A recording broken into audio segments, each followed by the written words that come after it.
Je vais t'expliquer pourquoi est-ce que tu reprends tout le poids que tu as perdu juste après ton régime, ta perte de poids ou ta sèche. Ce qu'on peut aussi appeler l'effet yo-yo. Écoute bien parce que je vais donner un maximum de valeur en un minimum de temps. Et surtout à la fin, je t'explique comment faire pour ne plus jamais avoir cet effet yo-yo et avoir une perte de poids qui est durable. Je t'ai fait un beau schéma, on y va tout de suite. Pourquoi tu reprends toujours du poids après l'avoir perdu? L'explication.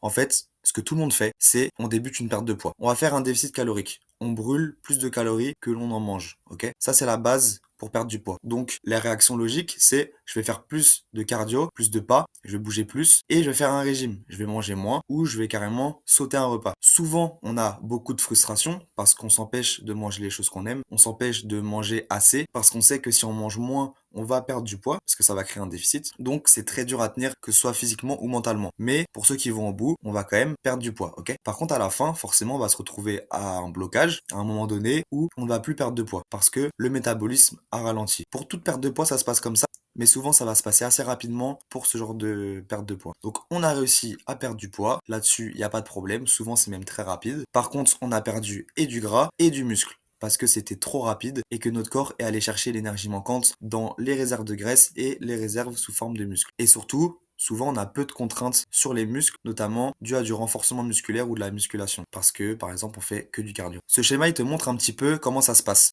À gauche, on peut voir que le métabolisme et les dépenses physiques, en très simplifié, représentent les dépenses de la journée. Et à droite, on voit les apports alimentaires. Donc, en haut se crée un déficit, ce qui nous permet de perdre du poids. À la fin de ta perte de poids, ton corps s'adapte et tu vois que ton métabolisme a réduit pour la même dépense physique et le même apport. Tu ne vas plus perdre de poids. C'est pour ça que tu stagnes. Donc, juste après avoir perdu du poids, qu'est-ce qui se passe? On relâche la pression. Ok, c'est bon, on a atteint l'objectif. On relâche. On reprend les anciennes habitudes. Donc, on va refaire moins de sport, on va moins marcher, on va refaire moins de cardio, donc on va brûler moins de calories, c'est logique. L'alimentation, on la reprend normalement, donc on mange comme d'habitude, sans faire forcément attention ni aux calories ni aux quantités, donc forcément, on réintègre aussi beaucoup de calories. On dépense moins, on mange plus. Sauf que quand tu fais ça, ton métabolisme, lui, il est toujours ralenti, comme tout à l'heure. Sauf que le problème, c'est que quand ton métabolisme est ralenti de la sorte, il se met en mode survie. Et quand il se met en mode survie, il veut stocker pour survivre. Parce qu'il veut être prêt pour la prochaine fois où le corps sera dans la même situation. Et dans cette situation-là, le corps n'aime pas rester comme ça. Et il veut stocker du gras pour pouvoir survivre la prochaine fois. Donc, le résultat logique, il va être que tu reprends tout le poids perdu, voire plus. Sauf que là, tu vas reprendre uniquement du gras parce que tu ne mets toujours pas de contraintes sur tes muscles, ce qui va faire que tu es passé d'un corps assez musclé mais gras, comme sur la gauche, à un corps de skinny fat,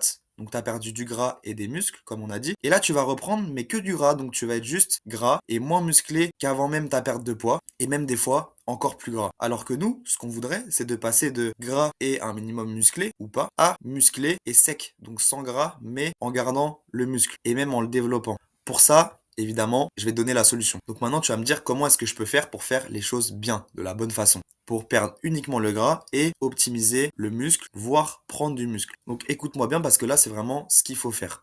C'est en début de perte de poids, tu vas avoir plusieurs choses à surveiller. La première, c'est d'avoir un déficit calorique qui est contrôlé. C'est-à-dire qu'on va le faire déjà de manière progressive. On va pas faire un gros déficit d'un coup alors qu'on était habitué à être en maintien ou en surplus ou peu importe. On va y aller petit à petit pour atteindre un déficit d'environ 15 à 20% du total calorique. Par exemple, si ton maintien calorique il est à 3000 calories et que ton déficit est de 15%, ça va représenter 450 calories. Donc ton objectif de calories, ce sera 2550 calories dans cet exemple. Et en plus de ça, tu vas le réadapter chaque semaine. Parce que ton corps, comme je te l'ai montré tout à l'heure, il s'adapte. Comme ça, tu continues toujours de progresser. Le deuxième point, c'est la compréhension de la nutrition. Ok? Ça va vraiment t'aider. C'est un des points clés. Ça va te permettre de trouver les aliments qui vont te permettre de manger mieux et de pas manger sain sans savoir ce que t'apporte l'aliment en termes de calories et de macronutriments ou encore de minéraux et vitamines. Ça va te permettre aussi de te faire plaisir sans te frustrer. Personnellement, quand j'essaie de perdre du gras, je ne me frustre pas parce que je mange que des choses que j'aime, parce que j'ai compris les bases de la nutrition adaptées à mon objectif. En plus de ça, ça te permet de mieux dormir, de mieux récupérer, d'avoir plus d'énergie quand tu apportes le bon carburant à ton corps. La troisième chose à savoir, c'est l'augmentation progressive du NEAT, donc toutes les activités que tu fais en dehors du sport, comme par exemple la marche. Au début, tu vas augmenter peut-être de 3000 pas ton nombre de pas journaliers, voire 2000 pour ceux qui sont vraiment très sédentaires. Tu vas pouvoir augmenter ensuite petit à petit, mais pour un début, c'est déjà bien. Et surtout, l'important, c'est de ne pas le faire en même temps que tout le reste, c'est-à-dire de se dire, je commence à faire du cardio, à augmenter mon nombre de pas, à rester plus debout dans ma journée. En fait, tu vas venir creuser ton déficit alors que tu pourrais au fur et à mesure activer chacun de ces points pour aller continuer d'évoluer petit à petit. Le quatrième conseil que je vais te donner pour réussir au mieux ta perte de gras, c'est d'augmenter la dépense plutôt que de diminuer tes apports. Pourquoi? Parce que c'est plus facile à tenir, tout simplement, donc beaucoup moins de frustration sur ce que tu vas manger. Et en plus de ça, des apports hauts, donc beaucoup de carburant pour ton corps, ça va donner plus d'énergie. Donc forcément, ton métabolisme, il va être boosté, donc tu vas brûler plus de calories sans même t'en rendre compte, sans rien faire.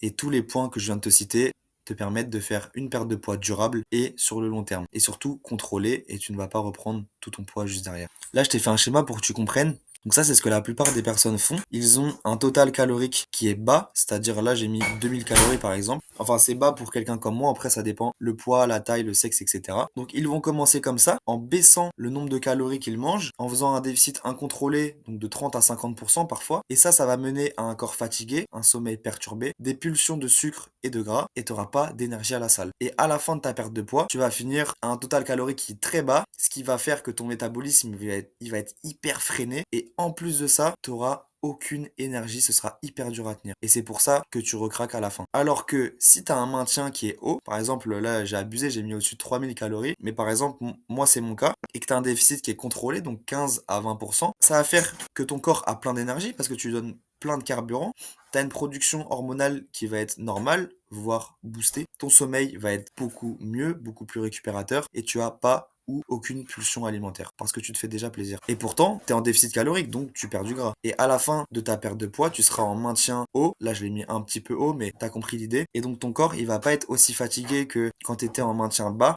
parce que tu lui donnes beaucoup plus de calories et d'énergie. Donc pour résumer, les personnes qui reprennent du poids après en avoir perdu, c'est pas parce qu'elles manquent de volonté, c'est juste par un manque de connaissances et une mauvaise méthode qui détruit leur métabolisme. On va faire un déficit calorique brutal.